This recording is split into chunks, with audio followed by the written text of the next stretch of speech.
Welcome to online Guruji classes. आज हम part 3 ratio proportion and variation का डिस्कस करेंगे। जो लोग इस लेक्चर को पहली बार देख रहे हैं उन लोगों से रिक्वेस्ट करूंगा कि आप लोग इस पार्ट को देखने से पहले रेशियो प्रोपोर्शन एंड वेरिएशन के 2 पार्ट जो हम लोगों ने डिस्कस कर लिए हैं उन्हें पक्का से देख लें। क्लियर। पार्ट 1 पे मैंने आप लोगों के साथ रेशियो डिस्कस किया था। पार्ट 2 पे मैंने आप लोगों के साथ प्रोपोर्शन डिस्कस किया था। आज के इस पार्ट पे that is in part 3 we will discuss variation. Clear. Okay. इसके बाद रेशियो प्रोपोर्शन एंड वेरिएशन के 2 पार्ट्स और होंगे जिसपे हम एक साथ तीनों चीज को रेशियो प्रोपोर्शन एंड वेरिएशंस के क्वेश्चन सॉल्व करेंगे। ठीक है, 5-6 क्वेश्चंस मतलब और 12 क्वेश्चंस डिस्कस कर लेंगे रेशियो प्रोपोर्शन एंड वेरिएशंस के, जो डिफरेंट टाइप्स के हैं, ताकि चैप्टर पे आप लोगों की पूरी क्लैरिटी बन जाए। क्लियर। ओके, चैप्टर में आप लोगों के साथ यहाँ पे डिस्कस करता हूं तो आप लोगों का क्या होना चाहिए, आप लोगों को अपनी प्रैक्टिस पूरी होनी चाहिए। एसएससी सीजीएल टायर 2 जो लोग देने वाले हैं, ठीक है, वो लोग भी प्रैक्टिस करें, और जो लोग आगे पेपर देने वाले हैं वो लोग भी अपनी प्रैक्टिस अपने बुक से कंटिन्यू करें। कौन से बुक फॉलो करनी है, क्या स्ट्रैटेजी होनी चाहिए, ये सब मैं आप लोगों के साथ पहले ही अपने lecture how to prepare for CGL SSC CGL में डिस्कस कर चुका हूं। ठीक है, जो लोग सीडीएस के लिए प्रिपेयर कर रहे हैं या बैंक पीओ के लिए प्रिपेयर कर रहे हैं या एमबीए के लिए, कैट के लिए, स्नैप के लिए, ठीक है, वो लोग भी अपनी बेसिक तो यहां से क्लियर कर सकते हैं इन लेक्चर से। क्लियर। ओके। जिन लोगों ने अभी तक मेरे फेसबुक के ग्रुप ऑनलाइन गुरुजी को ज्वाइन नहीं किया है, आप लोगों से भी रिक्वेस्ट करता हूं कि आप लोग मेरे फेसबुक के ग्रुप ऑनलाइन गुरुजी को ज्वाइन कर लीजिए। क्लियर। और मेरे यूट्यूब के चैनल ऑनलाइन गुरुजी को भी सब्सक्राइब कर लीजिए। क्लियर। ओके, बेटा ये होगा कि आप लोग मेरे फेसबुक के ग्रुप ऑनलाइन गुरुजी को ज्वाइन पक्का से कर ले, ताकि चैनल्स पे कौन से चैप्टर स्टार्ट होने वाले हैं। क्लियर। और अगर आप लोगों को कोई प्रॉब्लम्स हो, ठीक है, जो आप फेस कर रहे हो क्वेश्चन में, तो आप लोग उसे ग्रुप पे पोस्ट कर सकते हैं। वहाँ पे अब तो ग्रुप बहुत बड़ा हो चुका है, हमारा 35,000 प्लस मेंबर्स हैं, तो वहाँ पे कोई ना कोई आपकी प्रॉब्लम को शॉर्ट आउट कर देगा। क्लियर। ओके, चलो वेरिएशन स्टार्ट करते हैं। वेरिएशन से क्वेश्चंस आ सकते हैं, इन जनरल क्वेश्चंस आते नहीं हैं। ठीक है, एक दो पर्टिकुलर टाइप्स के क्वेश्चन है, लाइक एक बड़ा टुकड़ा है नीचे गिरा और छोटे छोटे टुकड़े में बढ़ गया, इस टाइप वाले क्वेश्चंस आते हैं। वैगन वाले क्वेश्चंस आते हैं कि एक ट्रेन है, उस पे इंजन पे इतना पावर है तो कितने उसके पीछे बुगीज लगने चाहिए, इस टाइप वाले क्वेश्चंस आते हैं। ठीक है, बाकी जो सिंपल पेंडुलम होता है T=2π√L/G, इस पे भी क्वेश्चंस आ जाते हैं आप लोगों के। क्लियर। ठीक है, चलो आज के लेक्चर में बेसिक वेरिएशन देखते हैं, और इसके बाद जो सब्सिक्वेंट लेक्चर होंगे, लेक्चर पार्ट नंबर 4 एंड 5, उस पे डिफरेंट टाइप्स के जो क्वेश्चंस हैं रेशियो से, प्रोपोर्शन से एंड वेरिएशन से मैं डिस्कस कर लूंगा। Clear. Okay, let's start variation. C,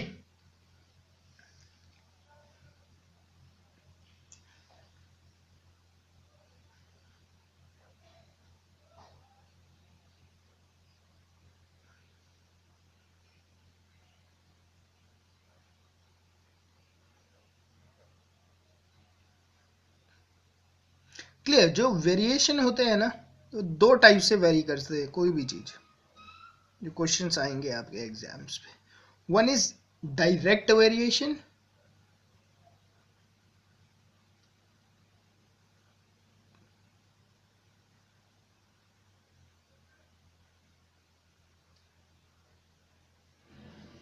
another one is indirect variation.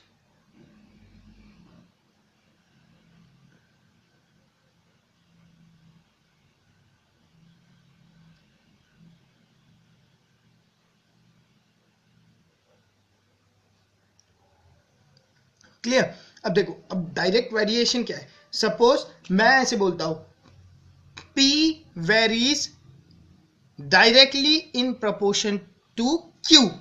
P क्या है, क्यू के डायरेक्ट वेरिएशन पे वेरी करता है, तो आप लोग लिखोगे पी, दिस इज प्रोपोर्शनल का साइन होता है, ठीक है, ये जो अल्फा टाइप का बना रहे हैं, P is directly proportional to, मैंने क्या बोला, P is directly proportional to Q, इसका मतलब ये हुआ, clear, P is directly proportional to Q।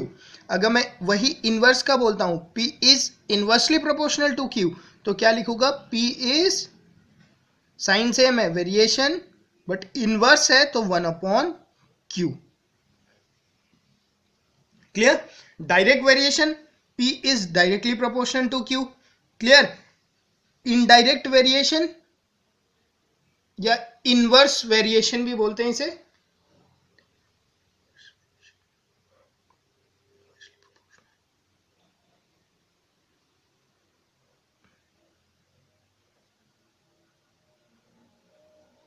Inverse, ठीक है, इनवर्स भी बोला जाता है, इनडायरेक्ट वेरिएशन भी बोला जाता है, ठीक है।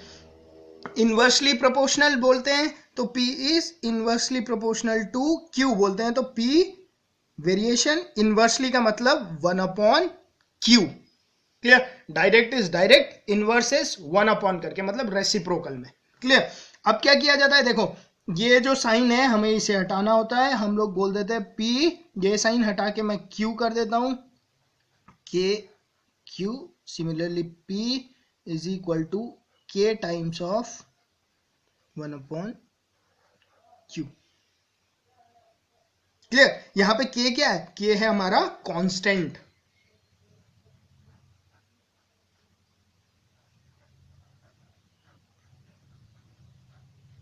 यहां पर भी K क्या है हमारा, कांस्टेंट है,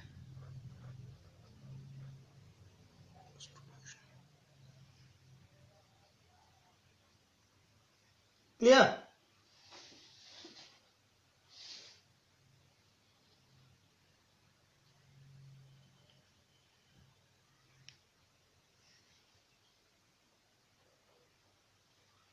क्लियर, ठीक है। डायरेक्ट बोला तो P is directly proportional to को, इनवर्स बोला तो P इज 1/Q, ठीक है। उसके बाद ये इनवर्स के साइन को हटाया, इक्वल आया, इक्वल और साथ में एक K, एक कांस्टेंट वैल्यू डाल दी, ठीक है। इसी कांस्टेंट वैल्यू के आप लोगों, इसी कांस्टेंट वैल्यू को आप लोगों को फाइंड करना होता है और इसी कांस्टेंट वैल्यू पे आप लोगों का पूरा क्वेश्चन बेस्ड होता है, क्लियर। अब देखो वेरिएशन अब ऐसे हो सकते हैं, ठीक है, जैसे भी हो सकते हैं, जैसे फॉर एग्जांपल ऐसे बोल दिया, P is directly proportional to Q, okay, P is directly proportional to say M, तो यहां से क्या कंक्लूड करोगे, यहां से ये कंक्लूड करोगे कि P is directly proportional to Q into M, और आप यहां से बोल सकते हो क्या, P is equal to K times of Q M, clear. अच्छा ऐसा क्वेश्चन आ गया, से P is directly proportional to Q, P is inversely proportional to M, clear. तो यहां से क्या आप लोग डिसीजन निकाल सकते हो कि P is directly proportion to Q और इनवर्सली प्रोपोर्शन टू M, समझ गए। तो मतलब इन दोनों को मिला के, Q और M को मिला के दोनों ऐसे होंगे, इन दोनों, आप दोनों को मर्ज करके एक क्वांटिटी बना सकते हो, क्लियर। तो ये क्या हो जाएगा, P is equal to K times of QM, clear, ठीक है। समझ लो ऐसा कुछ आ जाता है, P is inversely proportional to Q और P is inversely proportional to M, तो इन दोनों को मिला के क्या लिखोगे, P is proportional to 1/QM, और क्या लिखोगे, P is equal to K is the constant upon Q, clear, ठीक है।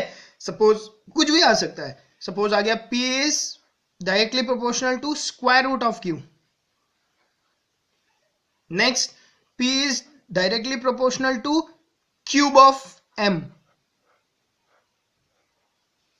ठीक है। तो इन दोनों को मिला के क्या लिखोगे, मर्ज करोगे, लिखोगे P is proportional to root Q M Q, तो इससे इंप्लाइज क्या करोगे, P is equal to K times root Q over M Q।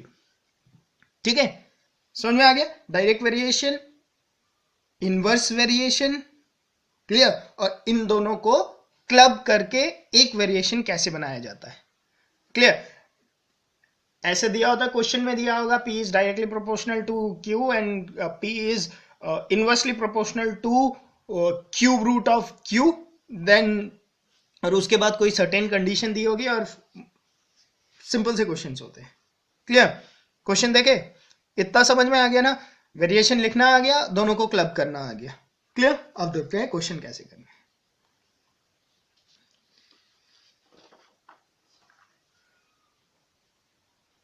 C question number 1, if x varies inversely as square of y, okay, x कैसे vary कर रहा है, inversely as square of y, vary कर रहा है inversely square of y के, मतलब 1 upon y square,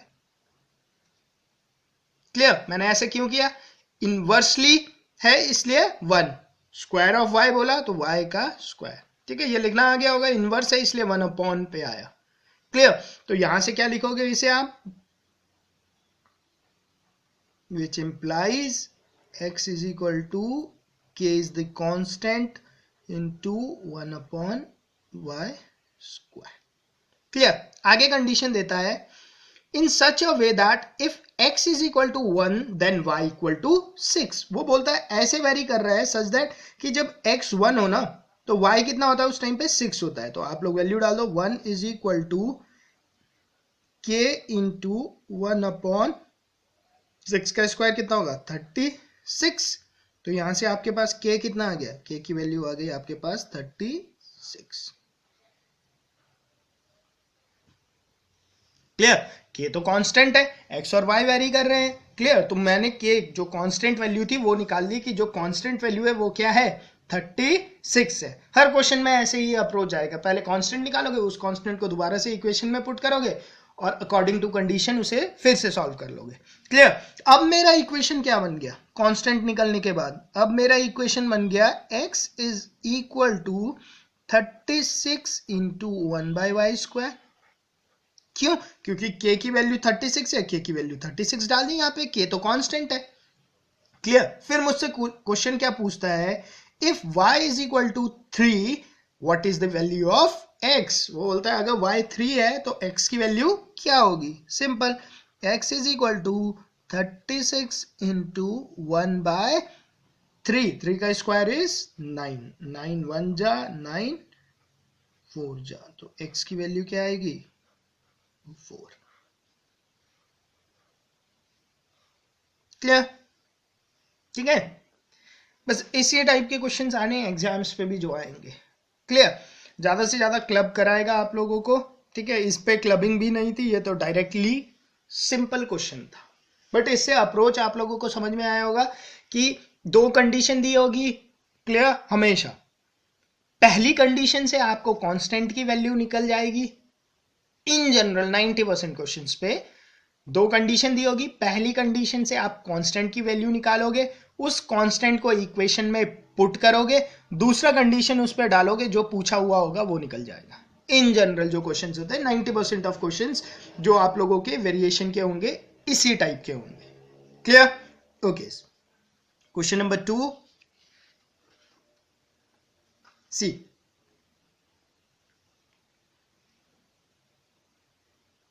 क्या बोलता है, x varies directly as y, x कैसे वेरी करता है directly as y, clear, and inversely as square of z, x कैसे वेरी कर रहा है, इनवर्सली वेरी कर रहा है as square of z, clear. दोनों को क्लब कर दूंगा तो क्या लिखूंगा, x is equal to y upon z square, sorry यहाँ पे प्रोपोर्शन का साइन रखो, ये लिखूंगा दोनों को क्लब करके, तो मैं क्या लिखूंगा, x is equal to K y upon z square,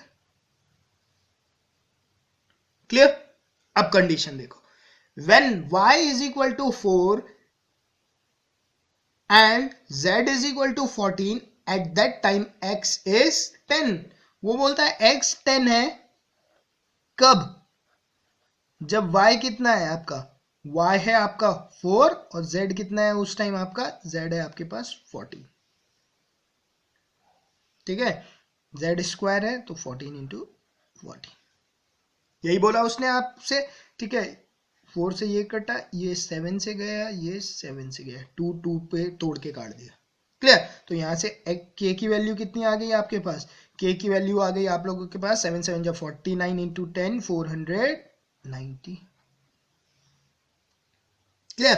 अब इक्वेशन में k को कांस्टेंट वैल्यू डाल के लिख लो, तो आपका x कितना आ गया? x is equal to 490 into y by z square. ये इक्वेशन बन गया आप लोगों का. क्यों? क्योंकि कांस्टेंट तो वेरी नहीं करता और कांस्टेंट की वैल्यू मैंने निकाल ली. क्लियर? अब अकॉर्डिंग टू क्वेश्चन आपके पास सेकंड कंडीशन दी होगी. बोलता है y इज इक्वल टू 16 है and z is equal to 7 है, then find the value of x. x की वैल्यू मुझे निकालनी है. किस केस में निकालनी है? देखो, ये मेरा 490 है इंटू y क्या दिया है? y दिया है आपको 16 और z कितना दिया है? 7.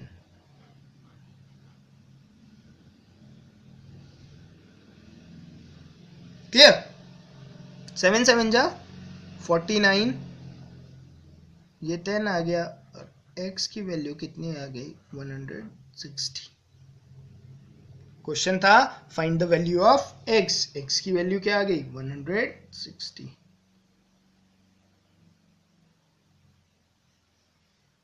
क्लियर? ठीक है, okay.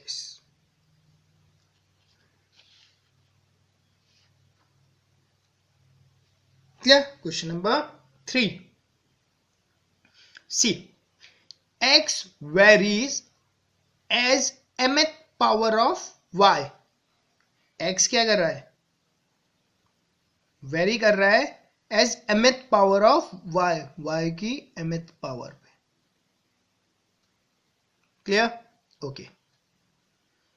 Now next, y varies as nth power of z. y कैसे वेरी कर रहा है? nth power of z, sorry, z की nth पावर पे वेरी कर रहा है. And x varies as pth power of z. और x कैसे वेरी कर रहा है? pth power of z, z की pth पावर पे. क्लियर? ये 3 कंडीशन दी थी मुझे, दी हुई है. क्लियर? ठीक है, उसने क्या बोला? x varies. ठीक है, अगर वो आपको ये नहीं बोलता है x वेरीज, डायरेक्टली बोलने की भी जरूरत नहीं है. x varies as the mth power of y का मतलब यही हुआ. वेरीज खाली लिखता है तो मतलब डायरेक्टली वेरीज है. ठीक है, अगर इनवर्सली वेरीज होता तो यहां पे लिखता x वेरीज इनवर्सली लिखा होता. अगर इनवर्सली तभी आप लोग करते 1/y की पावर m. क्लियर? बट उसने ऐसे नहीं किया, उसने बोला x varies as mth power of y. Clear?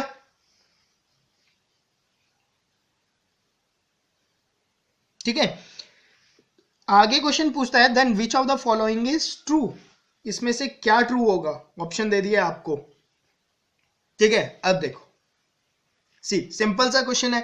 ठीक है, क्वेश्चन देखते ही आपको लोगों को एक चीज तो क्लिक हो जानी चाहिए यहां पर कि यार एक्सपोनेंशियल का क्वेश्चन है, पावर में जा रहा है कुछ चीज, तो मुझे बेस को सेम करना पड़ेगा और पावर आपस में कंपेयर होंगे.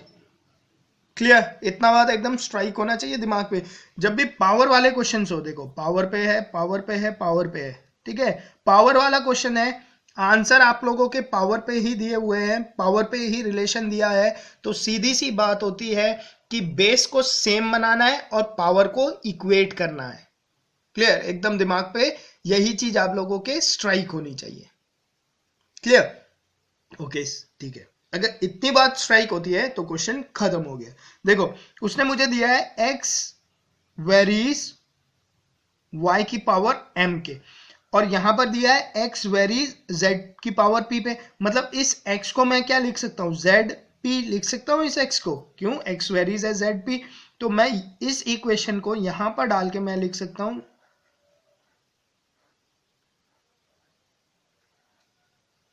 ओके।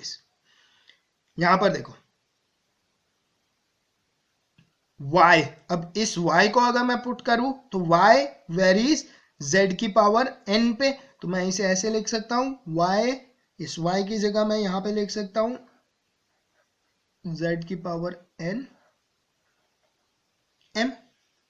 देखो इससे क्या हुआ, मेरा बेस मैंने सेम बना दिया, क्लियर, क्योंकि मुझे पता है क्वेश्चन पावर पे है और पावर ही आपस में इक्वेट हुए हैं तभी पावर पे आंसर है, तो मुझे पता है कहीं से मैंने बेस को सेम बनाना है। वैसे भी अलजेब्रा में क्वेश्चन ऐसे देखे हुए होंगे, ठीक है, हमेशा बेस को ही सेम बनाया जाता है, ठीक है। तो अब मैं इसे क्या लिख सकता हूं, मैं इसे लिख सकता हूं z,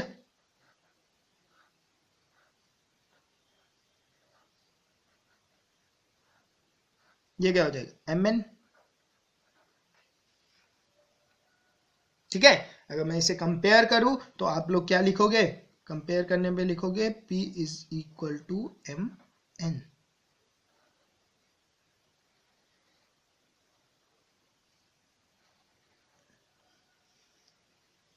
p is equal to M N, clear, ठीक है। याद रखना जब भी इस टाइप के क्वेश्चंस होते हैं ना, पावर में क्वेश्चन है और पावर में आंसर है, ठीक है। देखो पावर पे है एम एन पी, जो वेरिएबल्स है जो आप लोगों के ऑप्शन पे यूज हुए हैं वो पावर पे है, तो आप लोगों ने हमेशा पावर को सेम करना है, सॉरी बेस को सेम करना है। इन जनरल जब भी इस टाइप के क्वेश्चंस आते हैं, ठीक है, इस टाइप के क्वेश्चंस के आंसर आप लोगों को तभी मिलेगा जब आप बेस को सेम इक्वेट करा दोगे, क्लियर। मैंने देखा x और y वेरी कर रहे हैं, मैंने देखा x को z के टर्म पे भी दिया हुआ है, मैंने देखा इस y को भी z के टर्म पे दिया है, तो एकदम दिमाग पे स्ट्राइक आया कि इस x और इस y को अगर मैं दोनों पे ये और ये इक्वेशन डाल दूं तो मेरा बेस दोनों पे क्या हो जाएगा, z हो जाएगा। और जैसे ही मेरा बेस z पे चले जाएगा, मैंने क्या बोला, मेरा बेस तो सेम हो गया, मैं पावर को इक्वेट करूंगा, मुझे आंसर मिल जाएगा, बस, ठीक है। अब यहां पर आप लोगों ने इसे सॉल्व कर लिया, अब एग्जाम्स पे आएंगे इस टाइप के क्वेश्चन तो आपके दिमाग पे स्ट्राइक रहेगा कि इस टाइप के क्वेश्चन को कैसे अप्रोच करना है, चाहे वो अलजेब्रा पे आए क्वेश्चन, चाहे वो कहीं भी आए, क्लियर। लॉगरिथम से भी आप लोग इजीली इसे कर सकते थे, ठीक है, बट लॉग आपके सिलेबस पे है नहीं तो उसे डिस्कस करने का मतलब नहीं बनता है, क्लियर, ठीक है। वैसे मैंने डिस्कस किया हुआ है, अगर आप लोगों ने पिछला पढ़ा हुआ हो एल्जेब्रा में मैंने बेसिक लॉगरिथम आप लोगों के साथ डिस्कस किया हुआ है, ठीक है। थोड़ा बहुत लॉग कभी कभी क्या होता है, आप लोगों को क्वेश्चन बहुत इजीली करने में मदद करता है, इसलिए मैंने थोड़ा सा लॉग डिस्कस किया है एल्जेब्रा में, क्लियर। ये क्वेश्चन क्लियर, कॉन्सेप्ट क्लियर, इस टाइप के क्वेश्चन कैसे आएंगे तो उसे अप्रोच कैसे करना है, क्लियर, ओके। अब हम देखते हैं नेक्स्ट क्वेश्चन।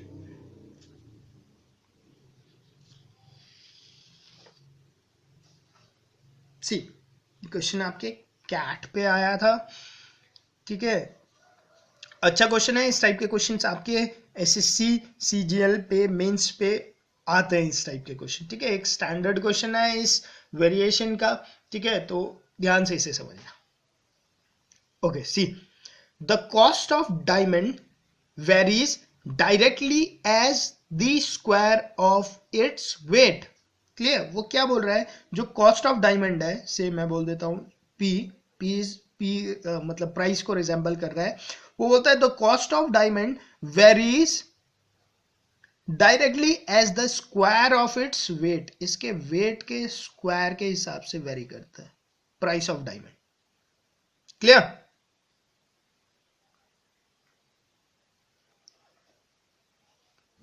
क्लियर, इसका मतलब P is equal to K times of W का square, clear, okay. Once this diamond broke into 4 pieces with weight in the ratio 1:2:3:4, clear, okay, देखो क्या था, इस क्वेश्चन को समझो, ये वही क्वेश्चन है जिसकी मैं बात कर रहा था। मेरे पास एक बड़ा डायमंड था, वो नीचे गिरा और टूट गया, नीचे गिरा और टूट गया, 4 हिस्सों में टूट गया।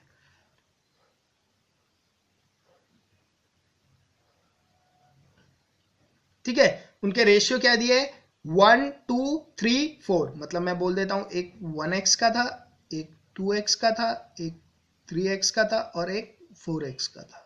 रेशियो में मान लिया इसे, x लगा दिया, 1x 2x 3x और 4x था, मतलब टोटल ऊपर वाला कितने का था, 10x का था इसका वेट, क्योंकि यहां पे वेट की बात हो रही। एक 10x वेट का डायमंड नीचे गिरा और इन वेट्स पे टूट गया, मतलब एक पीस 1x वेट का हो गया, एक पीस 2x वेट का हो गया, एक पीस 3x वेट का हो गया और एक पीस 4x वेट का हो गया। क्लियर, तो वेट कितना है, 10x है, तो आप लोग यहां पर W को 10x डालोगे और लिखोगे P is equal to K times of 10x का स्क्वायर, और लिखोगे P is equal to K times of 100x square. Clear, उसने क्या बोला है, ठीक है, ओके, उसने बोला है the cost of diamond varies directly as the square of its weight. Clear, तो ये तो पूरे टोटल डायमंड का वेट हो गया। क्लियर, सॉरी, इस टोटल जब बड़ा डायमंड था इसका ये प्राइस हो गया, इसका ये कॉस्ट हो गया। क्यों, क्योंकि मुझे बोला है cost of diamond directly varies as square of its weight. Clear, अब ये गिरा और 4 टुकड़ों में बन गया, 1x का हो गया, 2x का हो गया, 3x का हो गया, 4x का हो गया, तो इसका कितना प्राइस होगा, इसका प्राइस होगा P इज इक्वल टू, इसके लिए होगा K times of x square, इसका क्या हो जाएगा, P इज इक्वल टू हो जाएगा, से P1 मान लेता हूं, ये P2 मान लेता हूं, P2 कितना हो जाएगा, और ये हो जाएगा आपके पास K times of 4x square. Clear, ये कितना हो जाएगा, P3 इज इक्वल टू हो जाएगा आपके पास K times of 9x square, और P4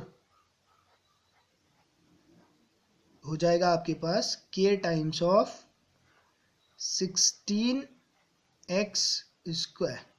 ये पता चल रहा है ना 16 क्यों आ रहा है, क्यों, क्योंकि मुझे बताया गया है कि price varies as square of its weight, इसलिए ये हो गया। क्लियर, तो टोटल डायमंड कितने का था आप लोगों के पास, टोटल डायमंड की कीमत थी ये,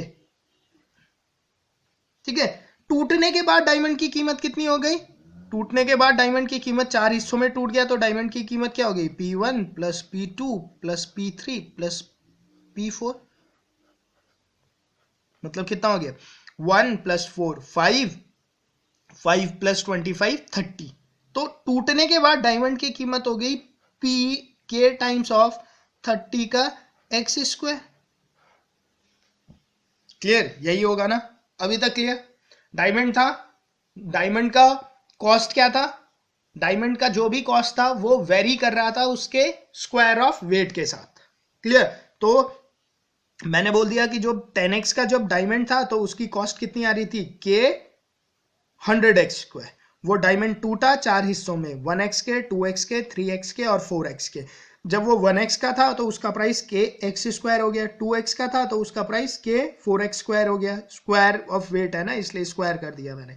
ठीक है, P3 कितना हो जाएगा, K 9x स्क्वायर, और P4 कितना हो जाएगा, K 16x स्क्वायर। मतलब इन चारों टुकड़ों को अगर मैं बेचूं तो मेरा कितने का डायमंड बिक रहा था, K 30x स्क्वायर के।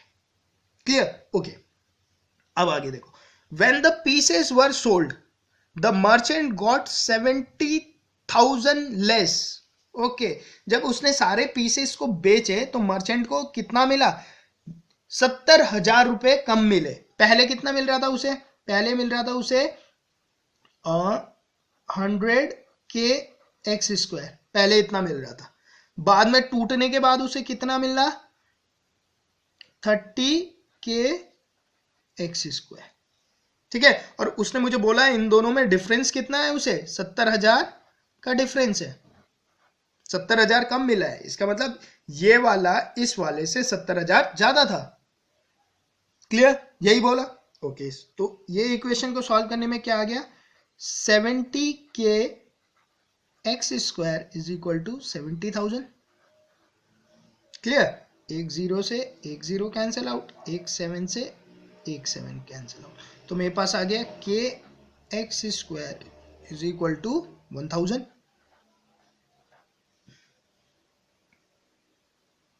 क्लियर, तो पूछा क्या गया है, find the original price of diamond. Diamond की ओरिजिनल प्राइस क्या थी, डायमंड की ओरिजिनल प्राइस तो ये थी k 100x स्क्वायर, मतलब डायमंड की ओरिजिनल प्राइस क्या थी, डायमंड की ओरिजिनल प्राइस थी 100 k x स्क्वायर थी।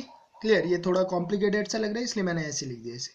ठीक है, और मैंने क्या निकाल लिया, मैंने जो के एक्स स्क्वायर की वैल्यू है वो क्या निकाल ली, मैंने 1000 निकाल ली, तो के एक्स स्क्वायर को आप लोग 1000 पुट कर दो यहाँ पे, तो क्या आ जाएगा मेरे पास 100 इंटू 1000, और ये कितना हो जाएगा, ये हो जाएगा आपके पास 1 लाख।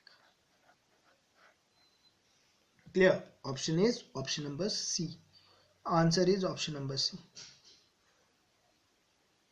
क्लियर, समझ में आ गया कैसे किया क्वेश्चन। ठीक है, बहुत ही अच्छा क्वेश्चन है। ठीक है, ये क्वेश्चन आप लोगों के मेंस पे आ सकता है। ठीक है, तो इस टाइप के क्वेश्चंस और मिले तो उन्हें प्रैक्टिस पक्का कर लेना।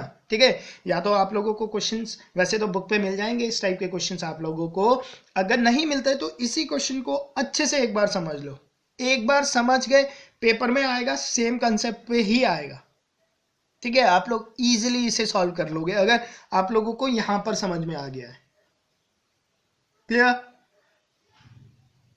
Clear, P directly varies, square of weights. ठीक है, 10x का डायमंड था तो उसका प्राइस कितना हो गया, k 100x स्क्वायर, वो टूट गया, 4 हिस्सों में टूट गया। अब मुझे पता है कि जो प्राइस है वो डायरेक्टली प्रोपोर्शनल है स्क्वायर ऑफ वेट्स के, तो मैंने इनका इंडिविजुअल का प्राइस निकाल लिया।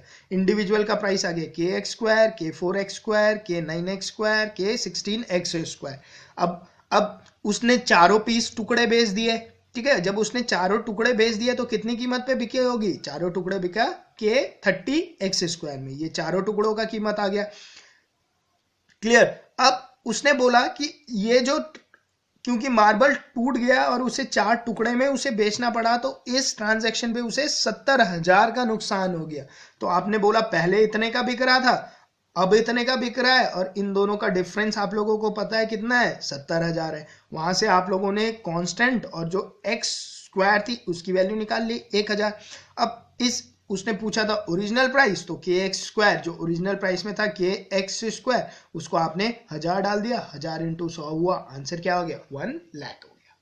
क्लियर, ठीक है, होपफुली आपको क्वेश्चन समझ में आ गया होगा। ठीक है, कुछ है नहीं क्वेश्चन में कि समझ में ना आए। क्लियर, इस कॉन्सेप्ट को समझ लेना, आप लोगों के टीयर 2 में इस कॉन्सेप्ट पे क्वेश्चन आ सकता है। क्लियर, वेरिएशन से अगर आप लोगों का पेपर का लेवल अच्छा रहा तो इस टाइप के क्वेश्चंस आप लोग वेरिएशन पे एक्सपेक्ट कर सकते हो एग्जाम्स पे। क्लियर, ठीक है, ओके, ठीक है, अगर आप लोगों को लेक्चर पसंद आया तो लाइक पक्का कीजिए लेक्चर को। ठीक है, आप लोग देखते हो, अगर पसंद आता है तो लाइक करके जाओ, अगर पसंद नहीं आता है तो डिसलाइक करके जाओगे, ऑब्वियस ही बात है। ठीक है, तो उसी लाइक और डिसलाइक के फैक्टर्स को देखकर ही आप लोग किसी चीज को जजमेंट कर सकते हो। क्लियर, 1000 व्यू है, उसमें से अगर 1000 व्यू में 30 लाइक्स आते हैं, 5 डिसलाइक्स आते हैं, ठीक है, तो इसका मतलब 1000 में 30 बच्चों को पसंद आया, 5 बच्चों को पसंद नहीं आया, और 965 बच्चे क्या थे, न्यूट्रल थे, मतलब 50-50 था, ओके ओके था। ठीक है, ओके, बट मैं होप यही करता हूं अपने तरफ से जब वीडियो बनाता हूं कि वीडियो एकदम आप लोगों को क्लैरिटी के साथ समझ में आ जाए। मतलब जो भी क्वेश्चन हम लोग यहाँ पर डिस्कस कर रहे हैं, अगर आपके एग्जाम्स में सेम कंसेप्ट से क्वेश्चन आए तो आपसे मिस ना हो। क्लियर, मेरी वही इंटेंशन रहता है। क्लियर, ओके, बाकी आप लोग प्रैक्टिस कर ही रहे होंगे अपना, ठीक है, प्रैक्टिस करते रहो। अभी तक डेट भी आप लोगों के आए नहीं है कि कौन से डेट को आपके एग्जाम्स हैं, तो अभी आप लोगों के पास एम्पल टाइम है, ज़्यादा से ज़्यादा प्रैक्टिस करो, ज़्यादा से ज़्यादा मॉक्स करो, ठीक है, ठीक है, और ज़्यादा से ज़्यादा जितनी मेहनत कर सकते हो कर लो। क्लियर? Okay, thank you.